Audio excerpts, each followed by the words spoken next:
Halo gengs, selamat sore. Welcome back to kopi-kopi ala-ala suka-suka. Bersama saya di kopi-kopi ala-ala suka-suka. Tentunya suka-suka saya. Alright, kita akan membahas tentang home roaster aja ya teman-teman. Jadi mungkin judulnya cukup menarik ya.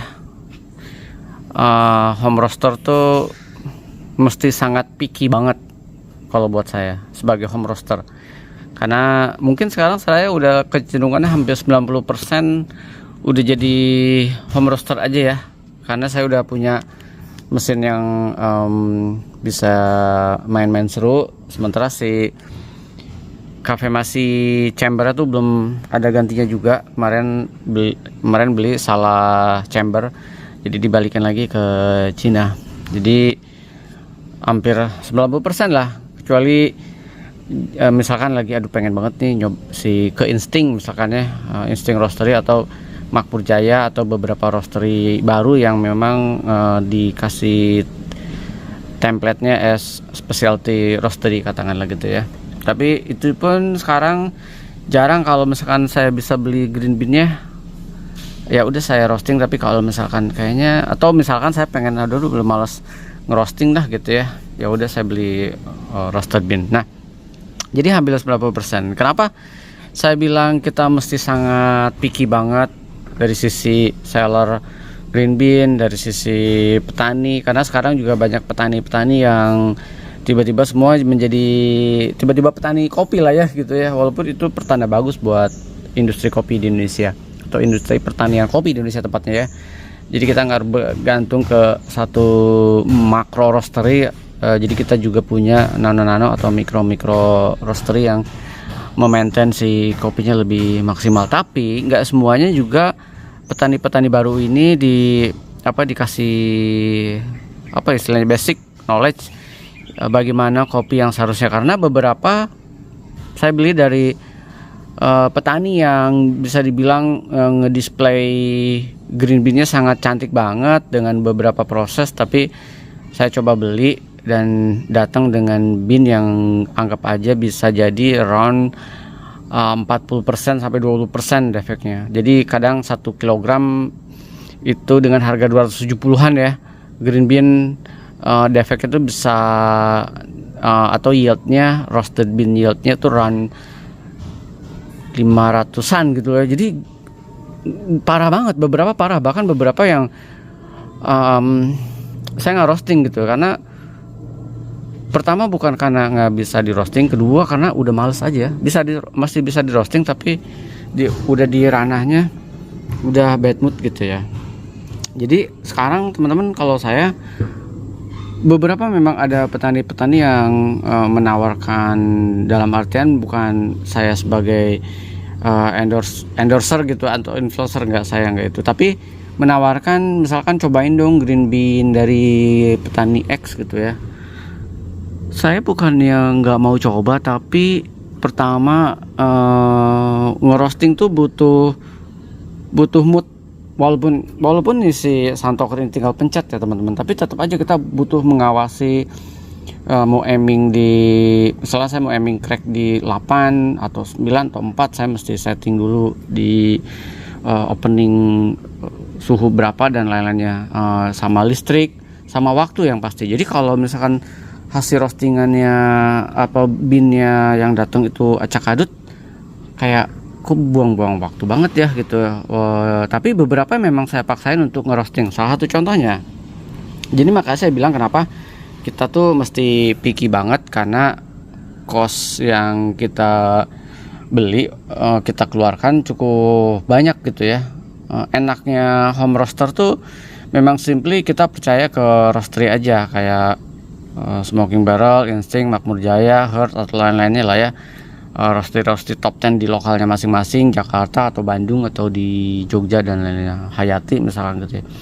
Jadi kita percaya aja ke Hayati atau ke Heart atau Makmur Jaya. Tapi buat home roaster tuh kita harus percaya sama seller green bean, atau kalau memang kayak langsung kita ada belinya dari petani kayak Mas Ian gitu, atau yang di Bandung atau di Pangalengan tuh Malabar, misalkan ke Malabar Mountain Coffee atau Java Prinsa dan lain-lainnya gitu, atau Buntang. Ya kita percaya dengan intinya kita harus percaya dengan memilih petani gitu ya tepatnya ya.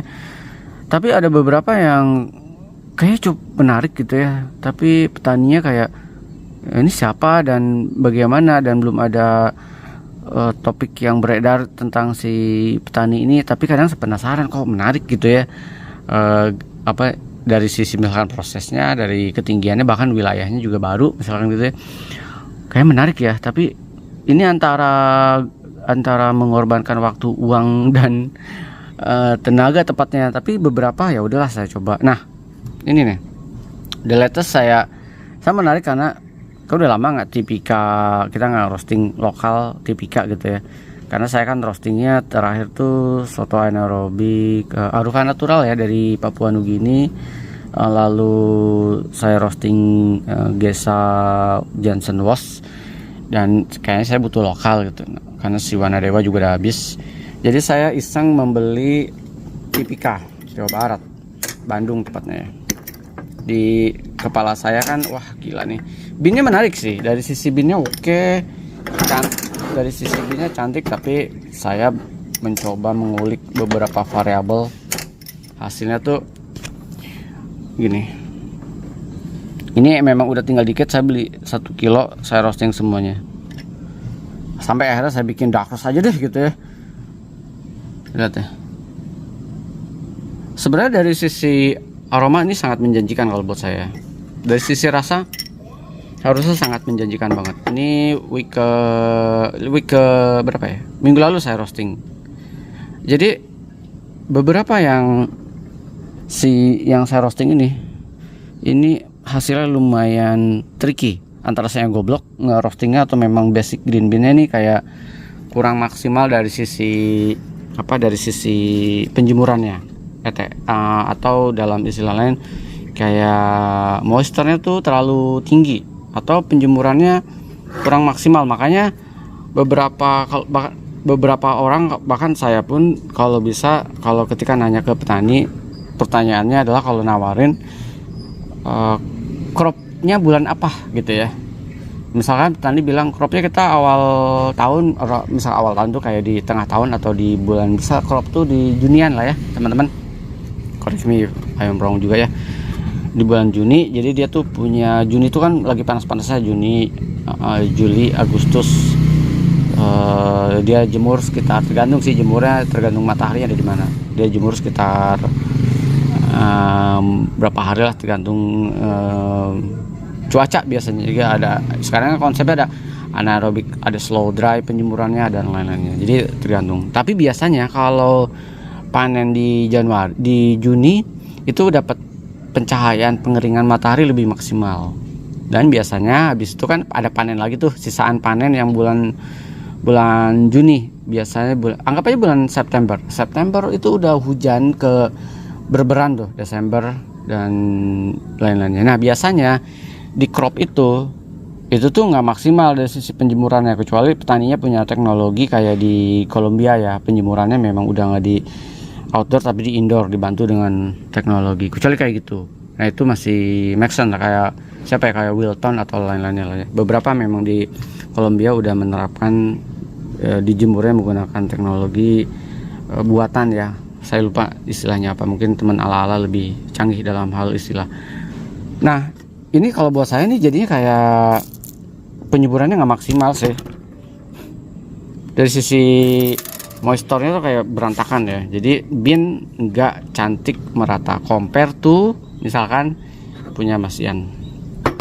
Ini dengan variabel yang sama gengs, saya pakai ini yang sama nih, pakai grafik yang sama dari binnya, beberapa binnya ini grafik nggak terlalu jauh sih. Saya cuman kayak mengembangkan kayak develop tuh around 20 atau 15. Saya belakangan jarang 25. Akhirnya ini kayak gini nih. Akhirnya nih saking gemesnya udah saya bikin dark aja deh gitu ya. Jadi sangat ini banget teman-teman, sangat, kita tuh sangat mesti picky banget. Makanya pada akhirnya kita kembali ke ala-ala, kembali ke seller green bean yang udah andalan aja gitu ya. Udah punya apa? Punya Q gradernya, udah punya cupping covernya, dan mungkin si Q gradernya udah tersertified, jadi ya merem aja gitu, which is si Coffee Bean Border. Memang kemanapun saya beli gitu ya, pada akhirnya balik lagi ke Coffee Bean Border, karena memang seller green bean itulah yang buat saya memang dari sisi kualitas, walaupun beberapa kopi lokal the latest tuh yang tahun lalu lah ya, saya beli Gayo dengan harga 340, defek itu hampir 200 gram. Ya lumayan parah sih.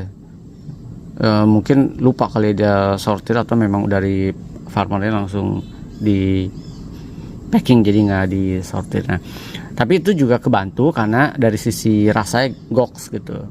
Kalau saya, kalau memang defeknya kayak cuman 5% ya udahlah, merem aja. Tapi kalau pas dituang ke ke wadah yang bening gitu ya, kelihatan lah geradakan si insek dan lainnya. Mau nggak mau biasa saya sortir, kalau nggak mata gatel liatnya. Jadi memang pada akhirnya saya balik lagi ke seller yang udah punya nama lah, Coffee Bean Border. Nah sayangnya nih, ini tuh dari roastery yang cukup punya nama nih, setelah saya dapatkan dari rumah, terus dari roastery yang lumayan punya nama ya, kok bisa ya dia menjual green bean dengan topik yang cukup kayak gini. Atau memang kalau istilah teman ala-ala, ya lunya aja kali bang yang nggak bisa roasting, bisa jadi. Tapi kalian lihat deh beberapa roastingan saya dengan beberapa green bean yang lokal Wanadewa, atau beberapa green bean yang Mas Ian pun gitu ya, bahkan bukan menggunakan si Santoker, menggunakan Cafe Mas yang abal-abal itu, cantik hasilnya. Jadi kalau memang dari sisi green beannya, memang ya green beannya cantik, tapi mungkin dari sisi penjemurannya nggak maksimal.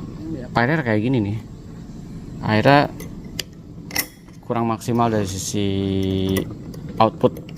Harusnya ini enak sih, Tipika, dan pada akhirnya kalau buat saya nih kok kayak bukan Tipika ya.